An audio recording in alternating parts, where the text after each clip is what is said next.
কণাশ্রী আচার্য, contact number 84,205 নিচে দেওয়া হচ্ছে। তো ফ্রি কনসালটেন্সি আমি দিয়ে থাকি।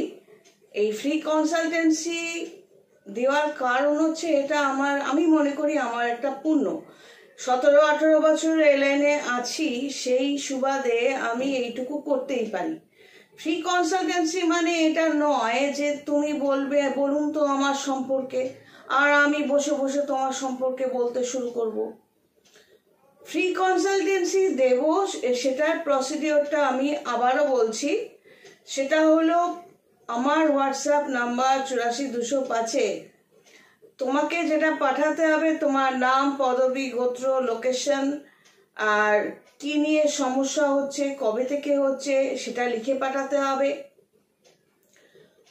তুমি কি চাইছো সেটা লিখে পাঠাতে হবে। সঙ্গে কি দেবে, তোমার দু হাতের রেখার ছবি, এই দু হাতের আলাদা আলাদা ভাবে আঙ্গুল জড়ো করে আঙ্গুল ফাঁক করে দুটো, তাই এরকম ভাবে আলাদা আলাদা করে পাঠাবে। Front face picture, current picture পাঠাবে। আর যদি তোমার সাথে রিলেটেড অন্য কোনো ব্যক্তিকে নিয়ে কথা হয় বা জানতে চাও, রিলেশন আছে এখন কেটে গেছে, এরম যদি হয়, তাহলে তার নাম, পদবি, গোত্র এবং মুখের ছবি, তোমার সাথে জয়েন্ট ছবি পাঠালে হবে, আর কিছু লাগবে না। তো এই কটা জিনিস পাঠাতে হবে, সঙ্গে date of birth, place of birth, time of birth বলে দিলাম। এই যখনই কেউ বলে যে আমি জানি না কি কি পাঠাতে হবে, তখন আমি এই ভিডিওটা হয়তো তাকে পাঠিয়ে দেব। আবারও বলছি, তোমার যে জানতে চাইবে তার date of birth, place of birth, time of birth, দু হাতের রেখার ছবি আলাদা আলাদা ভাবে আঙ্গুল জড়ো করে আঙ্গুল ফাঁক করে এমন ভাবে ছবিটা নেবে যাতে আমি জুম করে দেখতে পারি রেখাগুলো। তোমার ফ্রন্ট ফেসের পিকচার একটা, তোমার সাথে রিলেটেড কারোর সাথে সম্পর্ক আছে সেরকম ক্ষেত্রে তার ছবি, সম্পর্কটা নিয়ে লিখতে হবে কবে কোথায় আলাপ হয়েছিল, এখন কি কন্ডিশন, কবে থেকে সমস্যা হয়েছে। এই ডেট টাইমগুলো না দিলে আমি সেই সময়ের ক্যালকুলেশনগুলো করতে পারবো না। তো রিসেন্ট 2-4 জন আমাকে নর্মালি ফোন করেছে, আমি 2-1 জনকে তো ব্লক করে দিয়েছি, আর কারোকে করিনি। তাদের প্রশ্নটা ছিল এরকম যে ফ্রি কনসালটেন্সি দেখে ফোন করছি, তো আপনাকে date of birth, place of birth তো লাগে জানি, ওটা পাঠিয়ে দিচ্ছি, আপনি একটু বলুন না। আমি বললাম এটা প্রসিডিওর নয়, তুমি এখন পাঠাবে আর আমি সঙ্গে সঙ্গে এক পায়ে খাড়া হয়ে তোমাকে গড়গড় করে বলতে শুরু করব ল্যাপটপ দেখে, না আমি ওই ধরনের জ্যোতিষী নই। জ্যোতিষীর প্রকারভেদ অবশ্যই আছে, সেটা নিয়ে এই রেসটা পরে সেকেন্ড ভিডিওটা করছি, অবশ্যই দেখো কেন জ্যোতিষীর প্রকারভেদ আছে।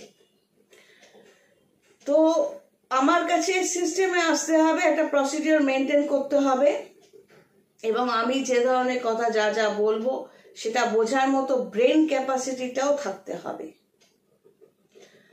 যারা ঘরে বসা শুধু রান্নাবাটি খেলে অভ্যস্ত, আর স্বামীর ওপর বা সংসারের সকলের শ্বশুর শাশুড়ি ননদের ওপর খবরদারি করে অভ্যস্ত, তারা নর্মালি আমার কথা বুঝতে পারবেও না, তাই তাদের আমি এন্টারটেনও করি না।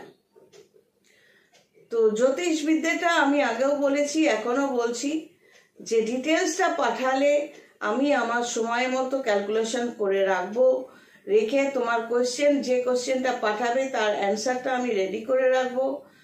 কানেকশানগুলো দেখে যখন কল করতে বলবো 7-8টার সময় সন্ধ্যেবেলা এসে, তখন কল করবে।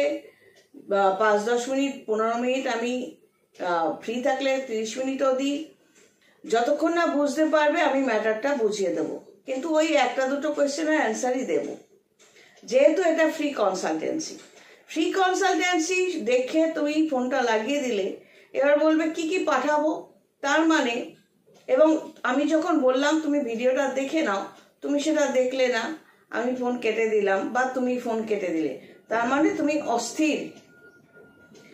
তো অনেকেরই এই ধারণা থাকে এক্ষুনি বলবো, এক্ষুনি জ্যোতিষী আমাকে গড়গড় করে বলে দেবে, যেহেতু ফ্রি কনসালটেন্সি। তো এই জায়গাটা থেকে যারা বেরোতে পারবে বা যারা সেরকম ডিগনিফাইড বা এডুকেটেড, ডেফিনেটলি তারা এগুলো করে না। যারা করে তারা অস্থির, অশান্ত, এবং তাদের লাইফটা ওই রকমই, আস্তে আস্তে ঝরা পাতার মতো।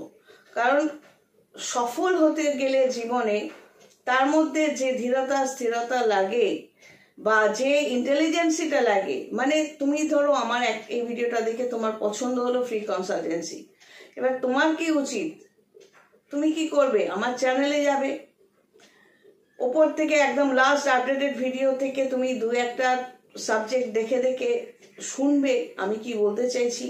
ফ্রি কনসালটেন্সি পেতে গেলে কি কি পাঠাতে হবে এই জিনিসটা আমি বহুবার বলেছি, বহু ভিডিওতে আছে, সেই ভিডিওগুলো বারবার চেক করবে।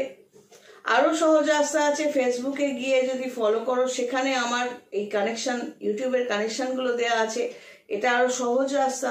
ওখানে গিয়ে ফলো করো এবং ওখানে তোমার এই লিঙ্কগুলো দেখে দেখে, সাবজেক্টটা দেখে দেখে ক্লিক করে ইউটিউবে গিয়ে তুমি দেখে নিতে পারবে।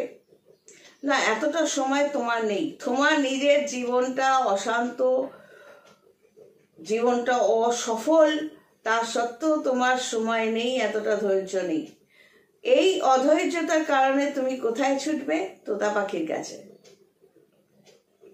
তো এই জ্যোতিষীর প্রকারভেদ বলতে গিয়ে এই তোতা পাখির ম্যাটারটাও বলবো। আশা করি যদি মনে হয় যে আমাকে ভালো লাগছে অবশ্যই দেখবে। এবং ফ্রি কনসালটেন্সি দিচ্ছি, সেখানে তুমি যদি আশা করো যে আমি বসে বসে বলবো, আমি খুব জোর এই ভিডিওটা পাঠিয়ে দেব যে ঠিক আছে দেখে নাও, দেখে সেই মতো করো। সেরকম ভাবেও অনেকে ফ্রি কনসালটেন্সি নেয়, সেটা দেখে নিয়ে সেই অনুযায়ী পাঠায়। তারপরও দু একটা কোয়েশ্চেন থাকলে তুমি কোয়েশ্চেন করে নিলে ঠিক আছে।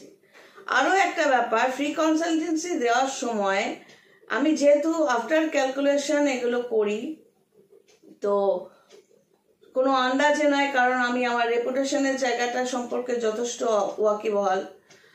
তো সেক্ষেত্রে একজন আমাকে রিসেন্ট বললো, আমি বলি তুমি লিখে নাও বা রেকর্ডিংটা অন করো, তাতে তোমার কাছে থাকবে। এবার তুমি লিখলে না, রেকর্ডিং অন করলে, তা তোমার যদি মনে হয় যে এগুলো তুমি নোট ডাউন করে রাখবে যে এই জ্যোতিষী এটা বলেছিল, তাহলে তোমার কি উচিত? ওই রেকর্ডিংটা দেখে তোমার স্টোর করে রাখা উচিত, মানে লিখে রাখা উচিত। এবার একজন আমাকে বলছে যে ওই রেকর্ডিংটা না হারিয়ে গেছে, আপনি আরেকবার বলবেন? আমি বললাম না, ফোনটা কেটে দিলাম, কারণ এটাই স্বাভাবিক। তুমি এতটাই ক্যাজুয়াল যে তুমি ফ্রি কনসালটেন্সি নিলে, রেকর্ডিং করলে, তারপর সেটা হারিয়েও গেল এবং তুমি আশা করছো যে আমি তোমাকে আবারও বলবো, মানে তুমি একটি চূড়ান্ত অপদার্থ বিশেষ। তো তোমার লাইফ যেরকম চলছে সেরকমই চলবে। ওই অল্প টাকায় রাস্তা থেকে কতগুলো মাদুলি কিনবে, কবচ কিনবে, তারপর জ্যোতিষী তান্ত্রিকদের শ্রাদ্ধ করবে। চলো নেক্সট ভিডিওতে যাই, সেটা বলবো, আলোচনা করব জ্যোতিষীর প্রকারভেদ, কত রকম জ্যোতিষী হয়, হ্যাঁ। এবং পরপর কয়েকটা ভিডিও করব জ্যোতিষী নিয়ে, যদি ইচ্ছে হয় অবশ্যই দেখো। আমি আমার মতো করে চেষ্টা করে গেছি, এখনো চেষ্টা করতে থাকবো যাতে এই সাবজেক্টটা নিয়ে অনেকের কাছে পৌঁছানো যায়। বহু মানুষের ভুল ধারণা আছে, জিনিসটাকে বুঝতে চাইছে না। এটা মাথায় রাখতে হবে, জ্যোতিষ সাবজেক্টটা কিন্তু বহু পুরনো সাবজেক্ট। নাসার বোধহয় গ্রহ নক্ষত্রের পজিশন বলতে শুরু করলো, আমার খেয়াল নেই, 1958-56 এরকম একটা সময়। জ্যোতিষবিদ্যা কিন্তু তারও আগে থেকে ছিল। রাজারা কিন্তু জ্যোতিষীদের আলাদা টাকা দিয়ে পুষতো, তাদের ডেইলি যে ম্যাটারগুলো সলিউশন বার করার জন্য। জ্যোতিষবিদ্যা আজকের নয়। কিছু বানের জল, বেনো জল ঢুকে গেছে বলে আমাদের সম্মানটা নষ্ট হচ্ছে। এই বেনো জল বলতে কি বোঝানো যায় সেটা ওই পরের ভিডিও জ্যোতিষী প্রকারভেদে বলছি। সবাই ভালো থেকো, God bless and take care.